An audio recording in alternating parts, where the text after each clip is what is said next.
Get ready to fall asleep in God's Bible stories, relieve yourself. Take a deep breath and hold, now release and exhale. May angels guide over you as you fall asleep. If you can comment where you are listening from and subscribe before you drift off. Let's begin. Noah's Ark, a story of hope and a rainbow. Long, long ago, before the world was filled with bustling cities and the hum of human life, the earth was a much quieter place. Majestic mountains rose proudly, their peaks often hidden by soft white clouds. Rivers meandered through lush valleys, their waters sparkling under the sun. The night sky was a vast canvas, dotted with stars that twinkled like diamonds. Yet despite the beauty of the world, something was amiss. The people who inhabited this earth had turned away from God. They were consumed by their own desires, and their actions were marked by selfishness and cruelty. God, who had lovingly created the world and all its wonders, looked down upon his creation with a heavy heart. He longed for the earth to be a place of peace and joy, but the choices of humanity were leading it towards ruin. However, amidst the chaos and wrongdoing, there was one man who stood out. His name was Noah, and he was a beacon of goodness and righteousness. Noah was kind, honest, and deeply devoted to God. He sought to live his life in a way that honored God, and his faithfulness did not go unnoticed. One serene evening, as Noah walked under the vast starlit sky, he heard a gentle voice. It was the voice of God, speaking to him with love and purpose. "Noah," God said, "I have a special task for you. The earth is filled with violence and sadness because people have turned away from me. I will send a great flood to cleanse the earth, but I want you and your family to be safe. I want you to build an ark, a large boat, so that you can survive and start anew." Noah's eyes widened in surprise. A flood? A boat? These were strange and overwhelming instructions, but Noah trusted God completely. He had faith that God knew what was best, even when it seemed incomprehensible. "Yes, Lord," Noah replied with unwavering faith. "Tell me what to do, and I will obey." God gave Noah specific instructions. The ark had to be enormous, longer than a football field, and taller than a 3-story house. It would be made of strong wood, with rooms inside to house Noah's family and pairs of every kind of animal. This was a monumental task, but Noah was determined to fulfill God's command. Noah set to work immediately. Day after day, he and his sons Shem, Ham, and Japheth labored tirelessly. They cut wood, hammered nails, and carried heavy planks. The ark began to take shape, rising from the ground like a giant wooden fortress. The people from the nearby villages came to watch, their curiosity piqued by the sight of the massive structure. They laughed and jeered at Noah, mocking his efforts. "Why are you building such a big boat?" they taunted. "There's no water nearby." Noah, however, remained calm and steadfast.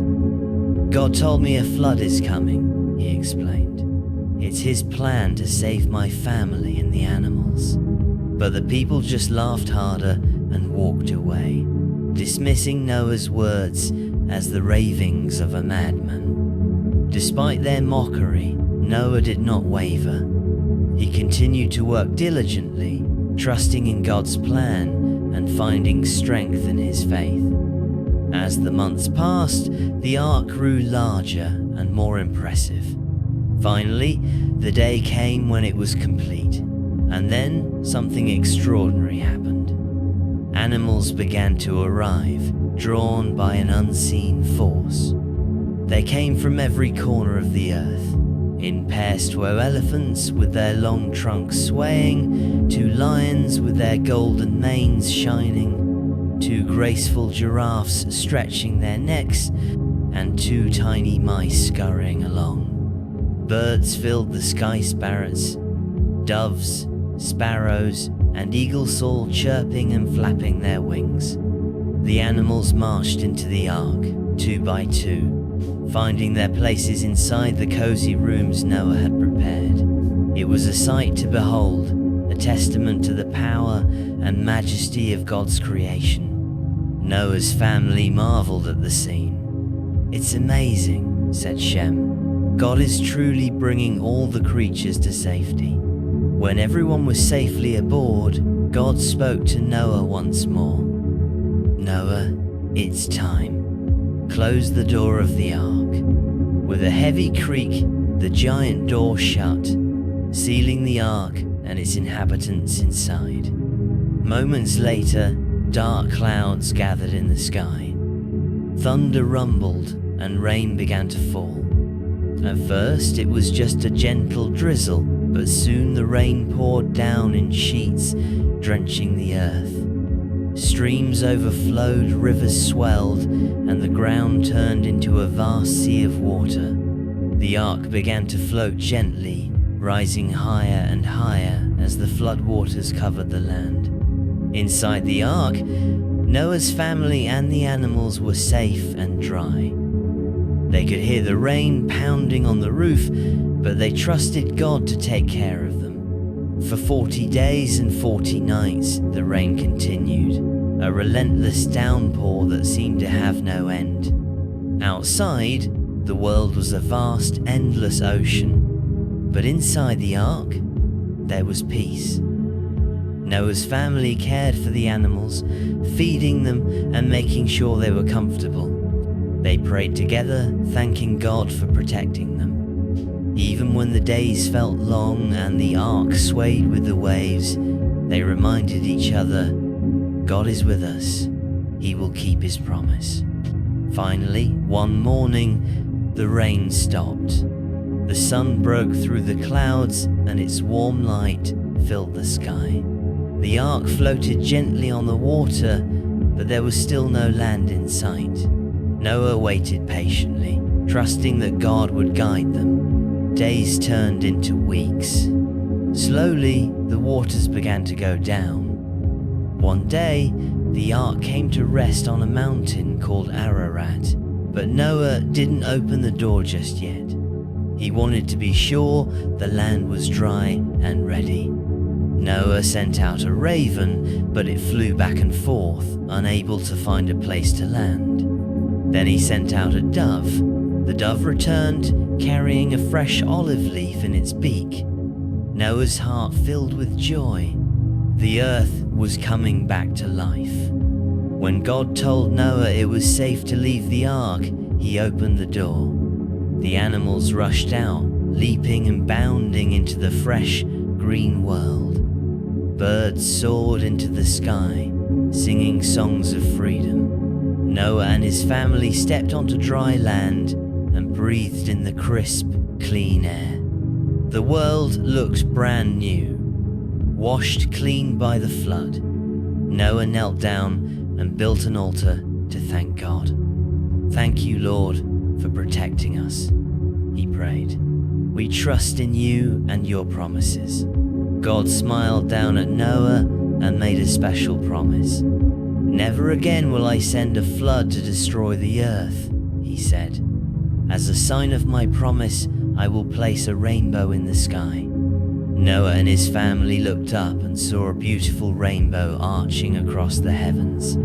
Its colors were bright and radiant, a reminder of God's love and faithfulness. From that day on, every time Noah and his family saw a rainbow, they remembered God's promise.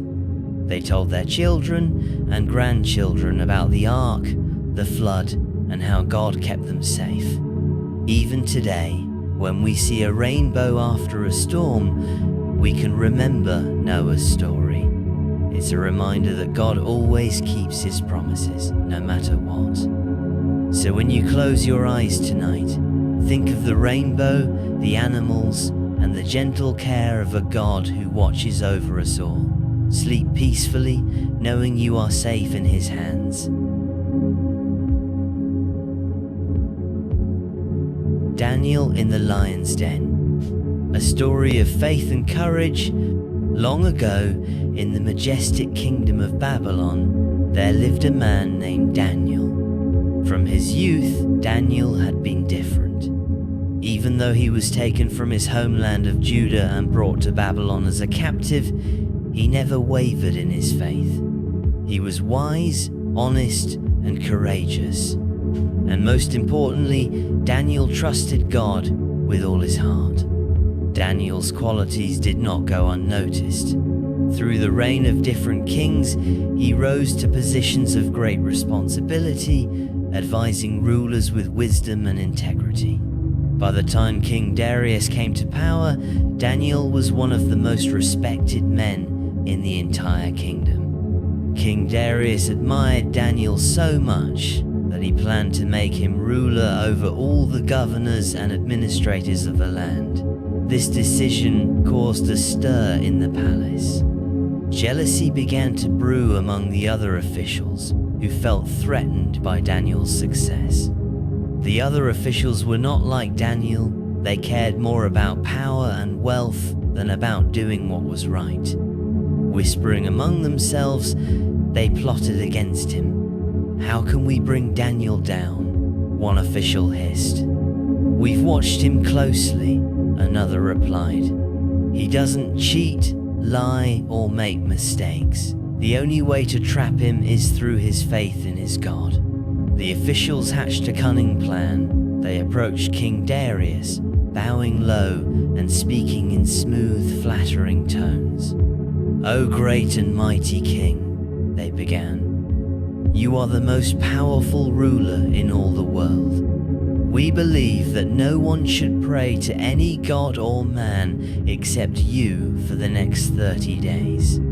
Let this be written as a law of the Medes and Persians, unchangeable forever.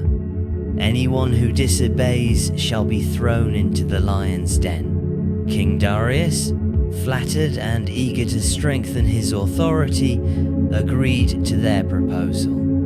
He signed the decree, sealing it with the royal seal. The law was now in place. When Daniel heard about the new law, he faced a choice. He could stop praying to God for 30 days and avoid trouble, or he could continue to pray and risk being thrown to the lions. For Daniel, the choice was clear. He went to his room, opened his windows toward Jerusalem, and knelt to pray. Morning, noon, and night, Daniel prayed as he always had, thanking God and seeking his guidance. The officials, eager to trap Daniel, spied on him and caught him in the act of praying. They rushed to the king with their discovery. "O king," they said, "Daniel, one of the exiles from Judah, has ignored your decree. He continues to pray 3 times a day to his God." When King Darius heard their report, his heart sank. He loved and respected Daniel and realized he had been tricked. All day, he tried to think of a way to save Daniel, but the law of the Medes and Persians could not be changed. As the sun set, the officials came to the king and said, "You know the law, O king. Daniel must be thrown into the lion's den." With a heavy heart, the king gave the order. As Daniel was led away, King Darius said to him, "May your God, whom you serve so faithfully, rescue you." The soldiers rolled back the heavy stone that sealed the entrance to the lion's den. Inside, the mighty beasts paced back and forth, their golden eyes gleaming in the dim light. They were hungry and fierce, their roars echoing through the chamber. Daniel was lowered into the den, and the stone was rolled back into place. The king's seal was pressed into the wax, ensuring that no one could tamper with the stone. Inside the den, Daniel stood calmly. He could hear the growls of the lions as they moved closer, but Daniel was not afraid. He lifted his face to heaven and prayed, "Lord, you are my refuge and my strength. Deliver me from these lions, for you are my God." Suddenly, the air in the den seemed to change. A warm light filled the space, and an angel of the Lord appeared. The lions stopped in their tracks, their growls fading into silence. One by one, they lay down, their massive heads resting on their paws. The angel stood beside Daniel, a shield of divine protection. Daniel knelt and prayed, thanking God for his deliverance. The lions, once ferocious, now lay peacefully around him. Back at the palace, King Darius could not sleep. He paced the floors, his heart heavy with worry. He refused food and entertainment, his thoughts consumed with Daniel's fate. As the first rays of dawn lit the sky, the king hurried to the lion's den. His voice trembled as he called out, "Daniel, servant of the living God, has your God saved you from the lions?" From inside the den came Daniel's calm and steady voice. "O king, live forever. My God sent his angel, and he shut the lions' mouths. They have not harmed me, because I was found innocent in his sight. Nor have I done any wrong before you, O king." The king's face lit up with joy. "Lift him out at once," he commanded. The soldiers rolled back the stone and helped Daniel climb out. Not a single scratch was found on him. The lions, still calm and silent, watched as Daniel stepped out of the den. King Darius was furious with the officials who had tricked him. He ordered that they, along with their families, be thrown into the lion's den. Unlike Daniel, they had no protection, and the lions quickly overpowered them. The king then made a new decree, proclaiming throughout the kingdom, "To all the people of every nation and language I declare that Daniel's God is the living God. His kingdom will never end. He rescues and saves. He performs signs and wonders in heaven and on earth. He has saved Daniel from the power of the lions." Daniel continued to serve the king faithfully, and he never stopped trusting in God. His story became a source of inspiration, reminding all who heard it of God's power and faithfulness. As you close your eyes tonight, remember Daniel's story. Trust in God and know that He is with you, no matter how big or scary life's challenges may seem. Just as He was with Daniel, He is with you too.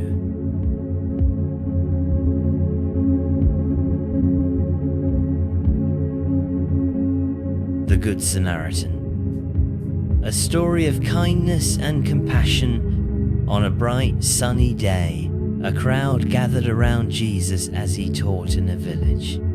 People of all ages came to listen, their faces full of curiosity and hope. Among them was a man who was an expert in the law scholar, who knew all the rules and traditions of his people. The man stood up and asked Jesus a question. "Teacher," he said, "what must I do to inherit eternal life?" Jesus looked at him with kind eyes. "What is written in the law?" he asked. "How do you read it?" The man answered confidently, "Love the Lord your God with all your heart, soul, strength and mind, and love your neighbor as yourself." "You have answered correctly," Jesus said. "Do this and you will live." But the man wanted to justify himself. He asked, "And who is my neighbor?" Jesus smiled gently and began to tell a story. "There was once a man," Jesus began, "who was traveling from Jerusalem to Jericho. It was a long and winding road, cutting through rocky hills and narrow paths. Travelers had to be careful because the road was known to be dangerous. Robbers often hid among the rocks, waiting for someone to pass by. The man in the story walked briskly, enjoying the warm sun on his face. He carried a small bag with his belongings and hummed a tune as he made his way down the road. But as he rounded a bend, trouble was waiting for him. Suddenly, a group of robbers jumped out from behind the rocks. The man tried to run, but they were too fast. They grabbed him, tore his clothes, and took everything he had. Then they beat him and left him lying on the side of the road, bruised and bleeding. The man was too hurt to move. He lay there in the dust, his breathing shallow, hoping someone would come to help him. The road, usually busy with travelers, now seemed eerily quiet. After some time, the sound of footsteps broke the silence. The man opened his swollen eyes and saw a priest approaching. The priest was dressed in fine robes and walked with confidence. Surely he would help. But as the priest got closer, he saw the injured man and frowned. "Oh dear," the priest muttered to himself.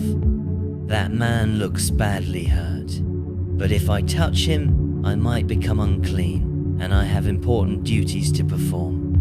The priest quickly crossed to the other side of the road and hurried away, leaving the man behind. Not long after, another traveler appeared at Levite, someone who assisted in the temple. The injured man's heart lifted with hope. Surely, this man would stop to help. The Levite walked closer and saw the man lying there. He hesitated for a moment. What if the robbers are still nearby? He thought. It's too risky to stop. The Levite shook his head, turned away, and continued down the road, leaving the man alone once more. The sun climbed higher in the sky, and the man grew weaker. He wondered if anyone would ever come to help him. Just then, he heard the clatter of hooves and the soft jingling of a donkey's reins. A Samaritan was approaching. Now in those days, Samaritans and Jews did not get along. They avoided each other whenever possible, and many Jews looked down on Samaritans. The injured man might have thought, surely this Samaritan won't help me. But as the Samaritan came closer and saw the man, his heart filled with compassion. "Oh no," the Samaritan said, jumping down from his donkey. "You're hurt badly." The Samaritan knelt beside the man and gently cleaned his wounds with oil and wine, the medicines of the time. He tore strips from his own cloak to bandage the injuries. "You're going to be okay," the Samaritan said softly, his hands steady and kind. Carefully, he lifted the man onto his donkey and walked beside him, guiding the animal along the road. The injured man winced with every bump, but he felt safe for the first time since the attack. After a long journey, they reached an inn. The Samaritan helped the man inside and spoke to the innkeeper. "Please take care of him," he said, placing coins on the counter. "Here's enough money for a few days. If it costs more, I'll pay you when I return." The innkeeper nodded, impressed by the Samaritan's generosity. The injured man was given a warm bed and food to help him regain his strength. As Jesus finished the story, he turned to the scholar who had asked the question. "Which of these three," Jesus asked, "do you think was a neighbor to the man who fell into the hands of robbers?" The scholar thought for a moment and then answered, "The one who showed him mercy." Jesus nodded and said, "Go and do likewise." The people listening to Jesus were moved by the story. It reminded them that being a good neighbor wasn't about who someone was or where they came from. It was about showing kindness and compassion to anyone in need. Even today, the story of the Good Samaritan teaches us to care for others, no matter their differences. When we see someone who needs help, we can remember the Samaritan's example and choose kindness. As you lay down to sleep tonight, think about the people in your life.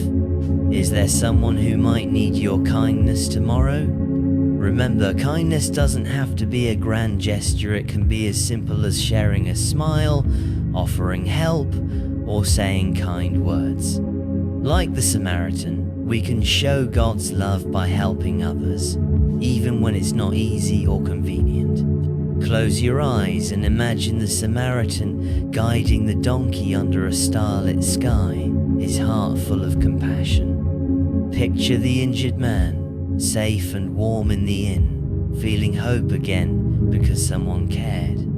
No matter where you go or who you meet, you have the power to be a good neighbor. Sleep peacefully, knowing that each small act of kindness makes the world a better place.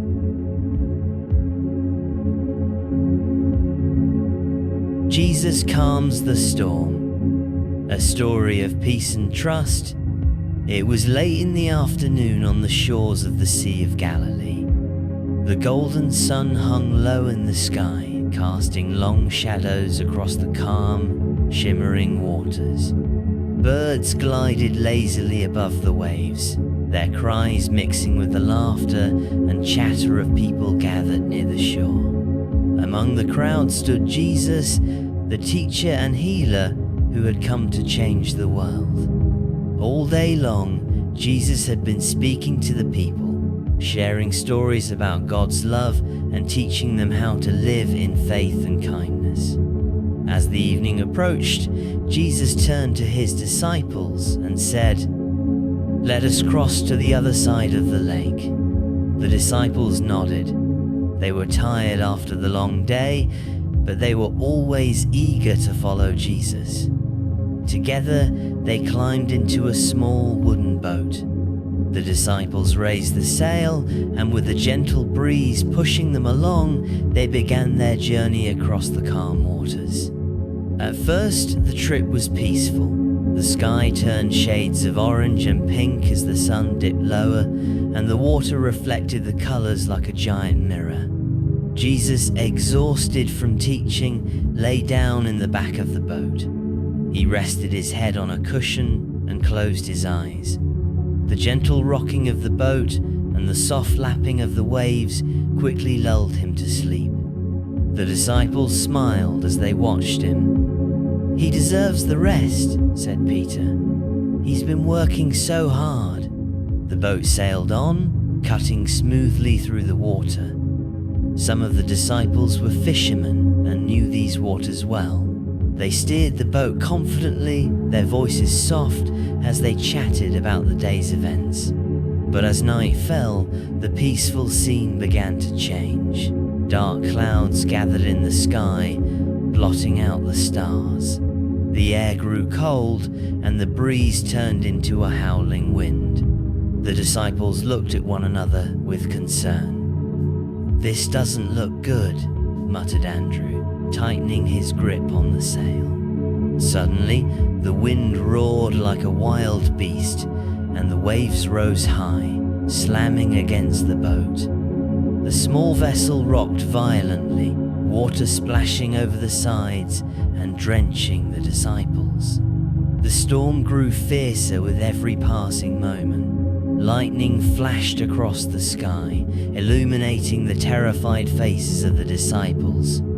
Thunder boomed like the voice of a giant, and the rain poured down in sheets, soaking everything.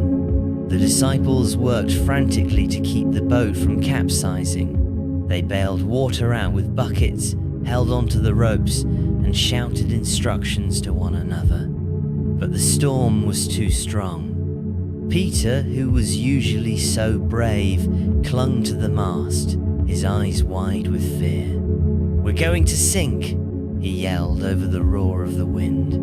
John, gripping the edge of the boat, pointed to the back where Jesus lay sleeping. "How can he sleep through this?" he cried. The disciples couldn't believe it. While they were struggling for their lives, Jesus was still asleep, as calm as if he were lying on a grassy hillside. Finally, they couldn't take it any longer. Peter and James hurried to Jesus and shook him awake. "Teacher," they cried, "don't you care that we're about to drown?" Jesus opened his eyes and sat up slowly. He looked at the terrified faces of his disciples, then at the raging storm around them. Without a word, he stood and raised his hand toward the wind and waves. "Peace, be still," he said in a voice both gentle and commanding. At once, the wind stopped howling. The waves grew smaller and smaller until the water was as smooth as glass. The clouds parted, revealing a sky full of twinkling stars. The silence was almost as startling as the storm had been. The disciples stared at Jesus in awe, their mouths hanging open. Jesus turned to them and asked gently, "Why are you so afraid? Do you still have no faith?" The disciples didn't know what to say. Just moments ago, they had been certain they were going to drown. But now the storm was gone and they were safe, all because of Jesus' words. They whispered to one another, "Who is this man? Even the wind and the waves obey him." The boat continued its journey across the now calm sea. The disciples sat quietly, reflecting on what had just happened. Peter, breaking the silence, said softly, "I was so afraid. But now I see that with Jesus, we don't have to be." John nodded. "Even in the worst storm, he is with us. We can trust him to take care of us." Jesus smiled at his disciples, his eyes full of love. He knew they were still learning to trust him completely. But he was patient, guiding them step by step, just as he does with all who follow him. By the time the boat reached the other side of the lake, the first rays of dawn were spreading across the horizon. The disciples felt a sense of peace they had never known before. As they stepped onto the shore, they carried with them a lesson they would never forget. No matter how big the storm, Jesus is bigger. No matter how afraid they felt, Jesus was always in control. The story of Jesus calming the storm isn't just about a boat and a sea. It's about all the storms we face in life, the times when we feel scared, worried, or alone. Just like the disciples, we sometimes forget that Jesus is with us. But he is always there, ready to bring peace to our hearts and remind us to trust him. So when you face your own storms, whether it's a tough day at school, a scary moment, or a time when you feel unsure, remember that Jesus is right there with you. You can call out to him and he will bring you peace, just as he calmed the stormy sea. The lesson of the calm waters. As you drift off to sleep tonight, imagine the peaceful Sea of Galilee, its waters still and sparkling under the stars. Remember that the same Jesus who calmed the storm for his disciples is watching over you. No matter how loud the thunder or how strong the wind, he is in control. Trust in him and rest in his love.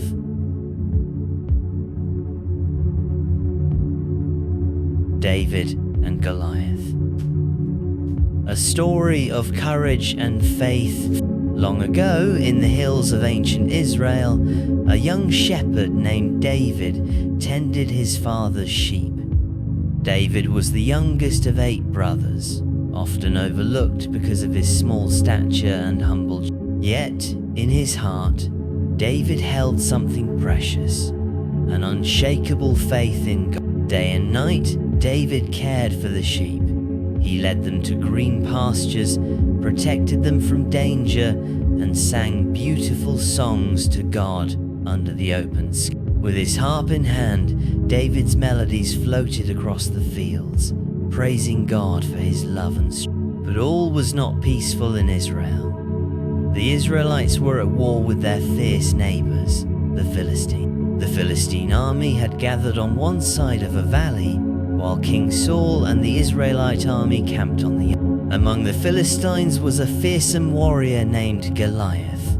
He was a giant, standing over 9 feet tall, with armor that gleamed in the sun and a spear so heavy that no ordinary man could lift. Goliath's voice boomed like thunder as he stepped forward each day to challenge the Israelites. "Choose one man to fight me," Goliath roared. "If he defeats me, we will be your servants. But if I win, you will serve us." For 40 days, Goliath issued his challenge, and for 40 days, the Israelite soldiers trembled in fear. No one dared to face the giant. One morning, David's father Jesse called him from the fields. "David," he said, "take this bread and cheese to your brothers in the army, see how they are doing, and bring back news." David obeyed and set out early the next morning, carrying the provisions. When he reached the Israelite camp, he heard Goliath's booming voice echo across the valley. David's eyes widened as he saw the enormous giant taunting the army. "Why isn't anyone fighting him?" David asked. "Have you seen him?" one soldier replied. "He's too big, no one can defeat." But David's heart burned with courage.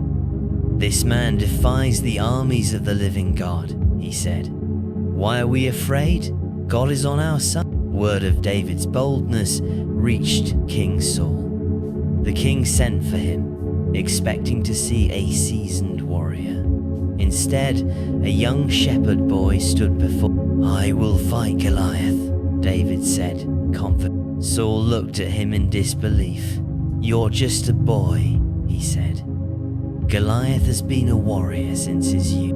But David replied, "I have faced dangers before. When a lion or a bear came to attack my sheep, I struck it down. God protected me then, and he will protect me." Saul saw the fire of faith in David's eyes and agreed.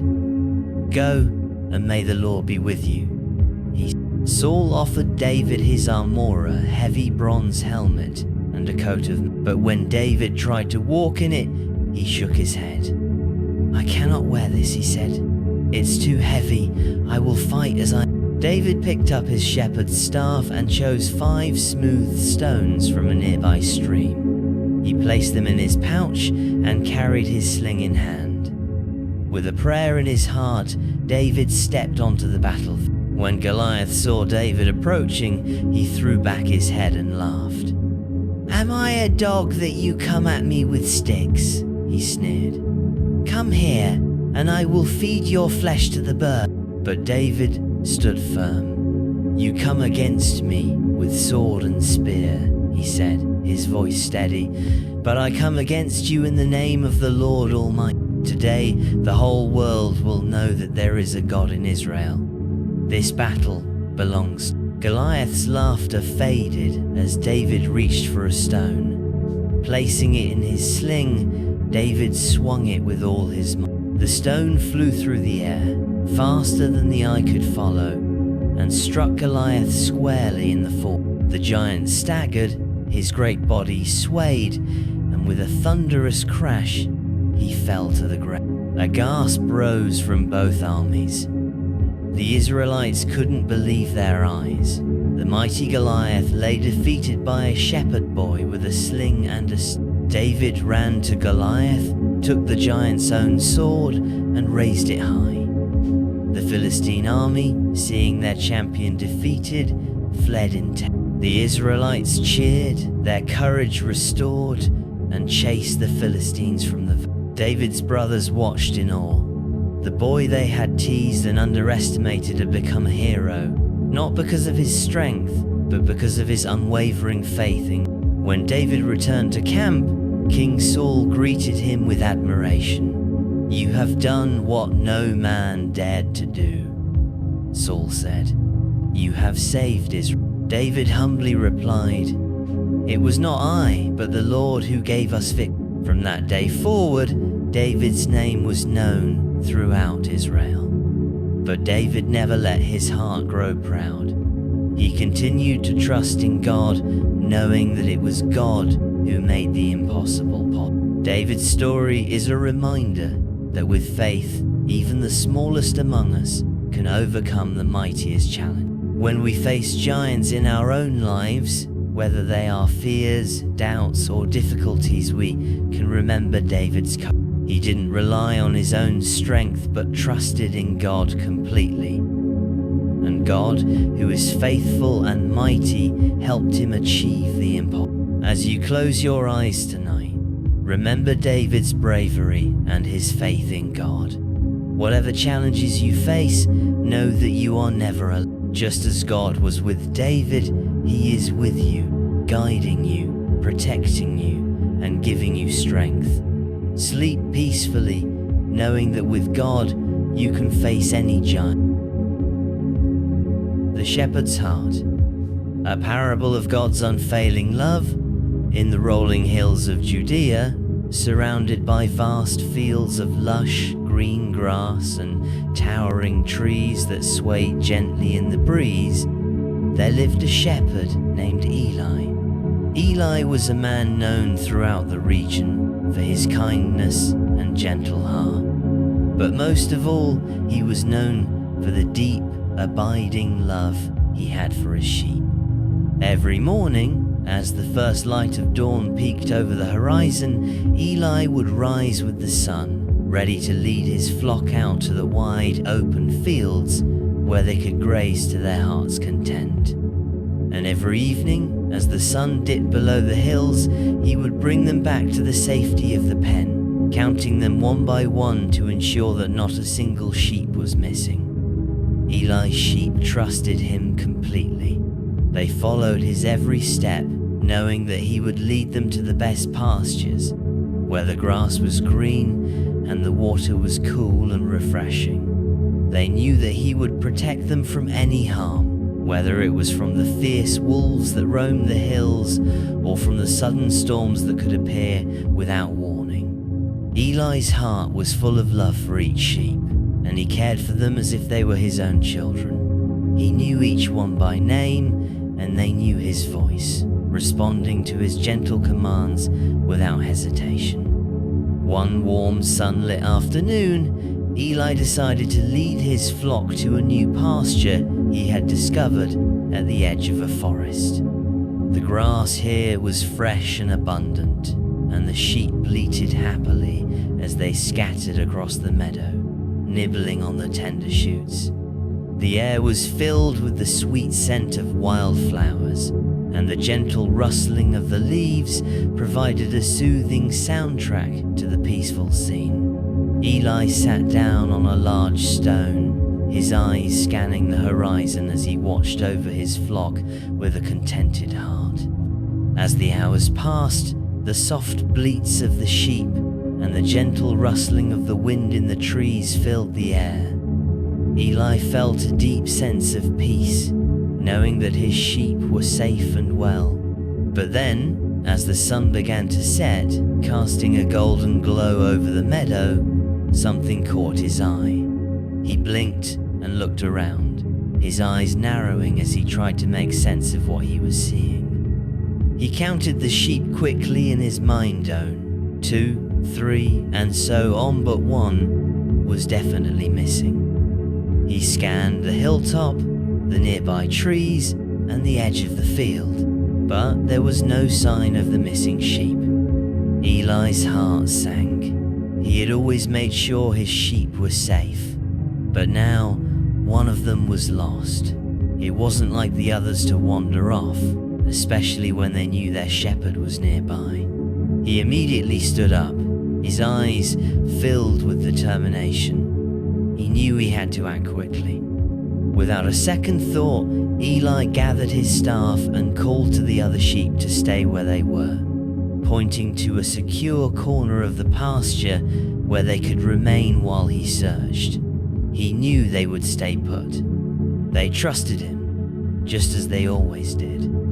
As Eli walked away, his staff firmly in hand, he called out softly to the missing sheep. "Wooly, Wooly, where are you?" he called, his voice steady but laced with worry.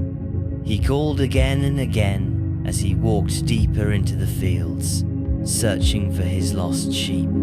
The sun had nearly disappeared behind the hills, casting a warm, golden light over the meadow.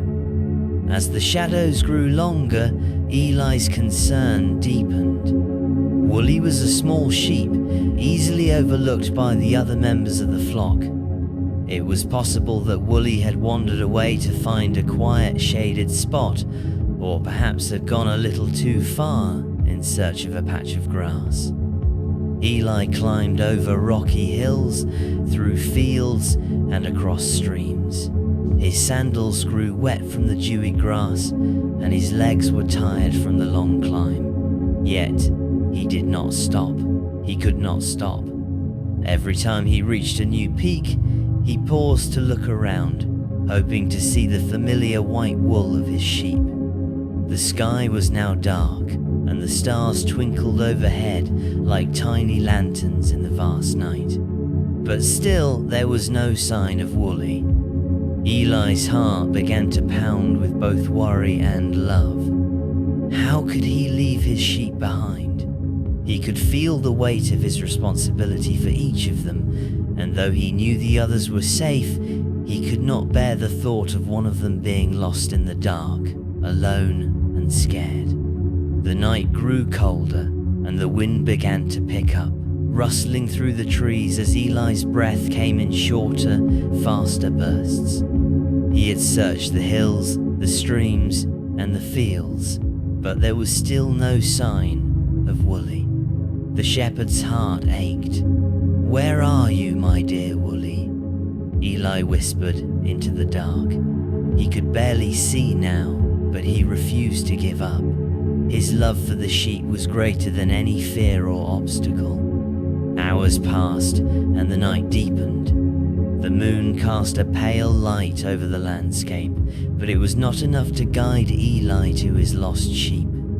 He stumbled over rocks and through thickets, his heart heavy with worry. He had never felt so alone, so desperate, but he knew he had to keep going. Just as Eli was about to turn back, his eyes caught a glimpse of something white in the distance. His heart skipped a beat. It was Woolly. The little sheep was caught in the thorns, struggling to break free. Eli's heart leaped with relief. Without hesitation, Eli rushed to the sheep. He gently pried apart the thorns and cradled Woolly in his strong, caring arms. The little sheep bleated softly, its wool tangled and dirty, but otherwise unharmed. Eli stroked the sheep's head with tenderness and whispered, "You're safe now. I won't let you go again." The shepherd's eyes were filled with compassion as he hugged the lost sheep close to his chest, feeling its small heartbeat against his own. All of the worry and exhaustion he had felt in the past hours melted away, replaced by a deep joy and peace. Eli didn't walk back slowly. He didn't wait for the morning light to guide him back to the pasture. Instead, he lifted Woolly onto his shoulders and hurried home. His heart was full, and though he was tired, his steps were light. He was carrying something far more precious than any treasure he had found what was lost.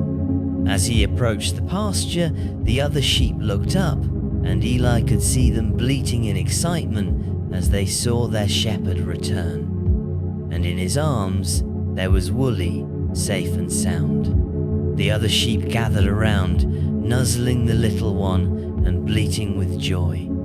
Eli smiled and called out to the other shepherds in the area, "Rejoice with me, I have found my lost sheep." The night air was still, but filled with the soft sound of joy. Eli's heart was full as he stood there, surrounded by the warm glow of the pasture and the quiet bleating of his flock. His work was done for the night, but his love for his sheep was far from finished. He had gone to great lengths to find Woolly, and in the end, he had been successful. When Jesus told this story, he used it to show how much God cares for each and every one of us. Just as Eli had gone to find the lost sheep, so does God search for each person who is lost, hurting, or far away from him. Jesus said, "There is rejoicing in the presence of the angels of God over one sinner who repents." This meant that no matter how far away we may wander, no matter how lost we may feel, God is always looking for us, always waiting to bring us home. The love that Eli had for his sheep was just a small glimpse of the love God has for each of us. God will always search for us. And when we are found, when we come back to Him, there is a celebration in heaven, just like there was a celebration in the meadow that night. As you drift off to sleep tonight, remember that you are like one of the sheep in Eli's flock. God loves you deeply and will always search for you when you are lost or feeling alone. You are precious to Him, just as Wooly was precious to Eli. No matter where you are, no matter what has happened, God is always there, ready to take you in His arms and bring you home. His love is unfailing and His grace is everlasting. So rest easy, knowing that you are never truly lost and that you are always loved. And when you see a rainbow after a storm, remember the story of Eli and Wooly, and know that God's promises are as real and enduring as the love He has for you. Sleep peacefully, knowing that you are safe in His hands.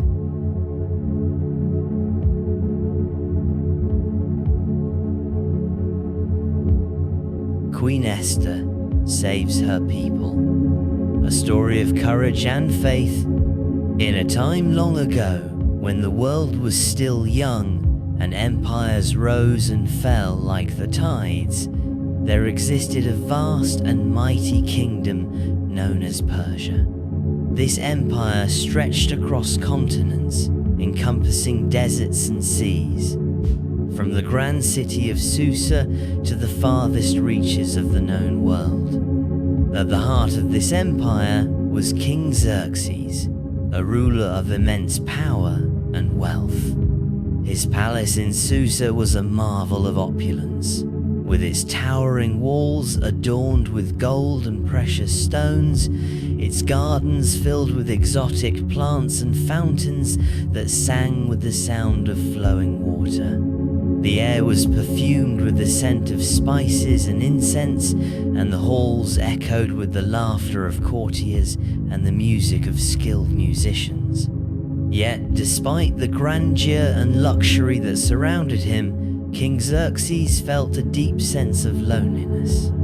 He longed for a queen who would not only be beautiful, but also wise, kind, and stronger partner who could stand by his side and share in the burdens and joys of ruling such a vast kingdom. One day, King Xerxes made a decision that would change the course of history.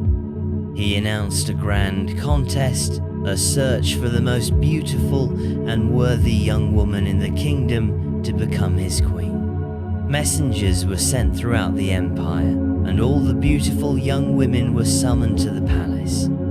They would be given the finest clothing, precious oils, and beauty treatments, and the king would choose from among them the one who would be his queen. Among the young women chosen to participate in this contest was a Jewish girl named Esther. She was a kind and brave young woman, living in the city of Susa with her cousin Mordecai. Mordecai had raised Esther since she was a little girl, after the death of her parents. He was a wise and caring man who had instilled in Esther a deep sense of faith and trust in God. He had taught her to be strong and to hold on to her beliefs, no matter what challenges she might face. Esther was not only beautiful, but also humble, with a heart full of kindness and compassion. She had been brought up in the traditions of her people, the Jews, who had been exiled to Persia years before. Although she was Jewish, Esther kept her background a secret, following Mordecai's advice to do so. He knew that in a foreign land, it was often wise to be cautious about revealing one's true identity. As Esther entered the palace, she was treated with great care and respect.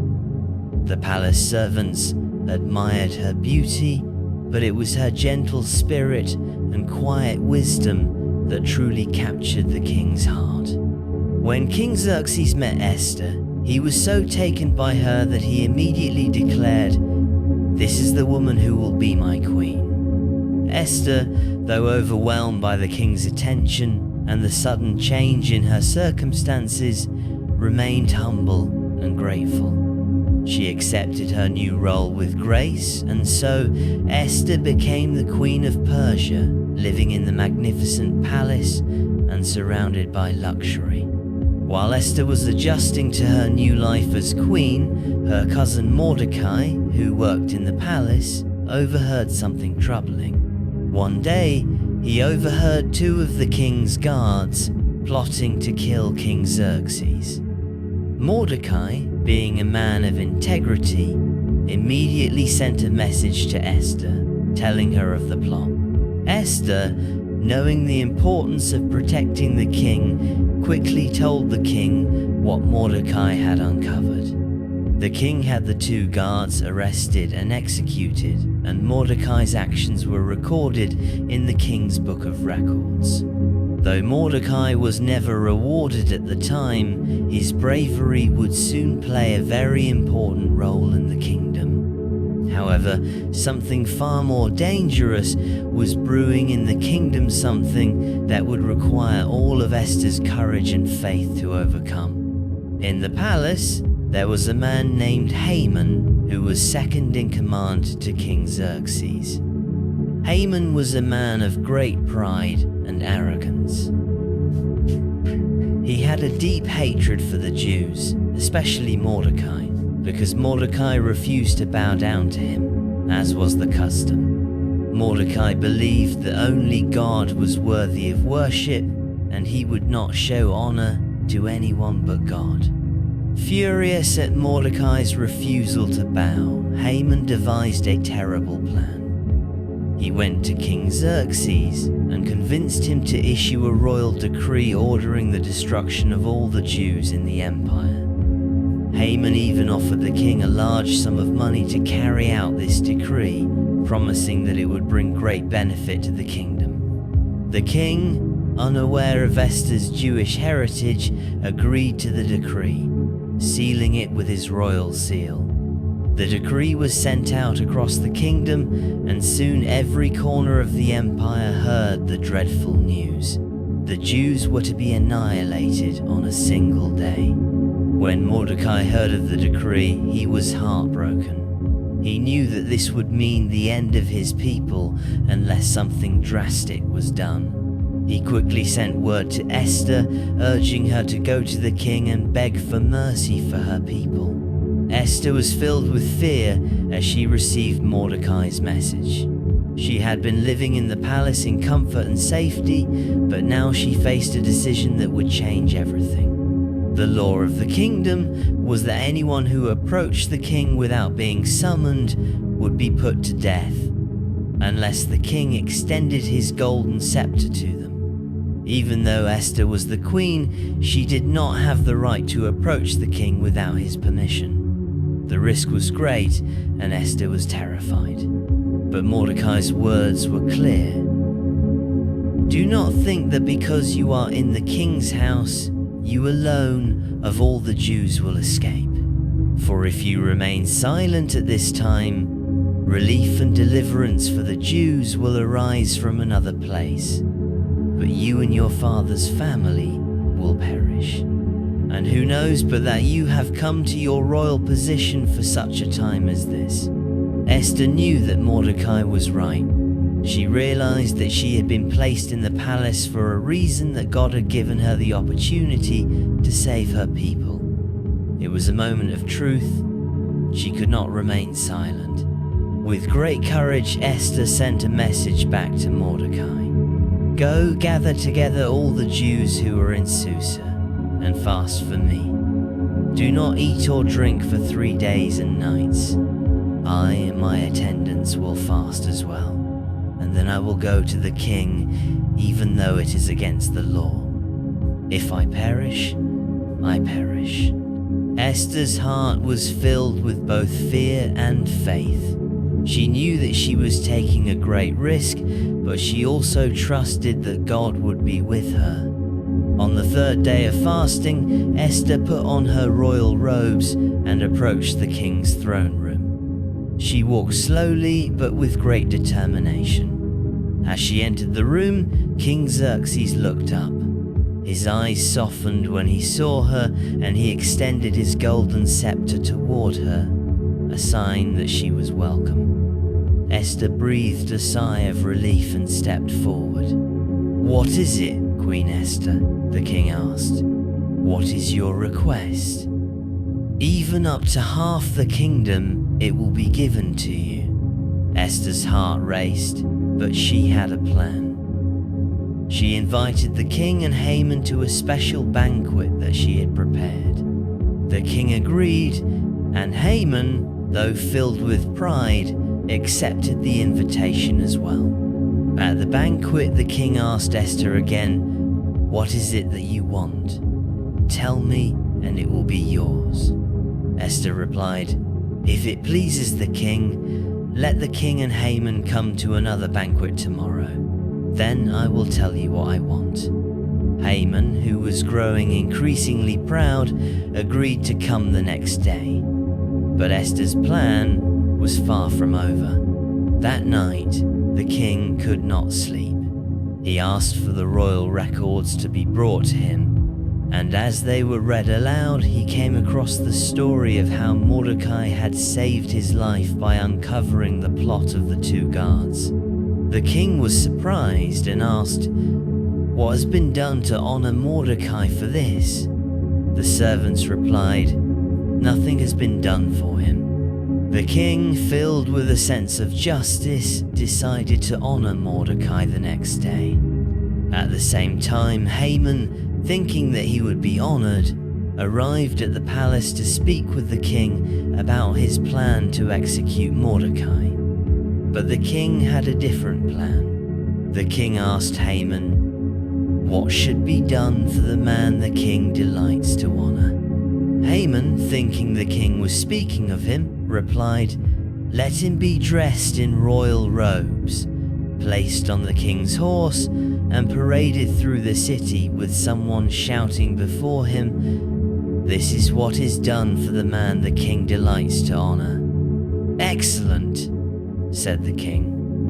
"Go at once, take the robes and the horse, and do all that you have suggested for Mordecai the Jew, who sits at the king's gate.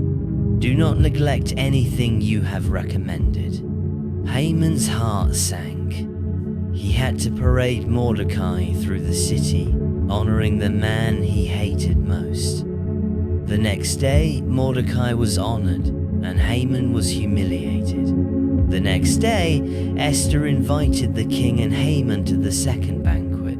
This time, she boldly made her request known. "King Xerxes," she began, her voice steady, "if I have found favor in your eyes, and if it pleases the king, let my life be spared, and the lives of my people. For we have been sold to be destroyed, and I am pleading for my people's survival." King Xerxes was shocked. "Who is this? Where is the man who has dared to do such a thing?" Esther pointed to Haman. "This wicked man is the one who has plotted against us." The king's face grew dark with fury. He ordered Haman to be taken away, and in the end, Haman was executed for his evil plot. With Haman gone, the king issued a new decree that allowed the Jews to defend themselves. Thanks to Esther's bravery and faith, her people were saved. They celebrated with great joy, knowing that God had used Esther for such a time as this. Esther's courage and faith in God changed everything. She had trusted that God would use her to save her people, and He did. As you drift off to sleep tonight, remember the story of Queen Esther. No matter how big or small you are, God has a purpose for you. Just like Esther, you can be brave and trust that God will use your courage and faith to make a difference in the world. Good night, and always remember, with courage and faith, you can change everything.